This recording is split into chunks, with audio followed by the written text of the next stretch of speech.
Merhabalar, Merve'nin Yemek Dünyası kanalıma hoş geldiniz. Bugün sizlerle hafif bir sütlü tatlı olan keşkül tarifini paylaşmak istiyorum. Artık hazır pakette yapmak yerine kendi evinizde de çok kolay bir şekilde hazırlayabilirsiniz. Hadi hemen bu lezzetli tarifimize geçelim. Öncelikle 2,5 yemek kaşığı tepeleme nişastayı bir kasenin içerisine alıyoruz ve yaklaşık yarım çay bardağı süt ile açıyoruz. Pürüzsüz bir kıvam alana kadar karıştırıyoruz. Nişastada herhangi bir topaklanma olmaması gerekiyor. Bu şekilde pürüzsüz kıvam aldıktan sonra bir kenara bırakıyoruz. Uygun bir tencereye 1 litre sütü koyuyoruz. Üzerine bir tane yumurta sarısını ilave ediyoruz.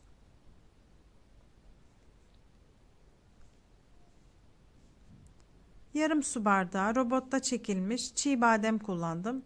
File bademi de kullanabilirsiniz. Evde olan bademden bu şekilde de kullanabilirsiniz. 1 paket vanilya ve 1 su bardağından 1 parmak eksik toz şeker ilave ediyorum.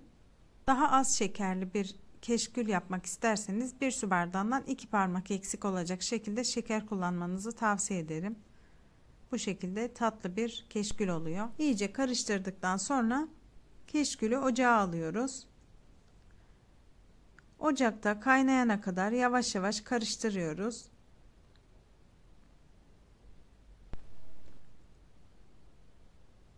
Keşkül bu şekilde kaynamaya başladı. Ara ara karıştırarak dibinin tutmamasını sağlıyoruz. Ve önceden hazırlamış olduğumuz nişastalı sütlü karışımımızı da içerisine ekliyoruz. Keşküle kıvam verecek olan nişastalı sütlü karışımımızı ekledik ve karıştırıyoruz. Muhallebi kıvamına gelene kadar pişirmeye devam ediyoruz.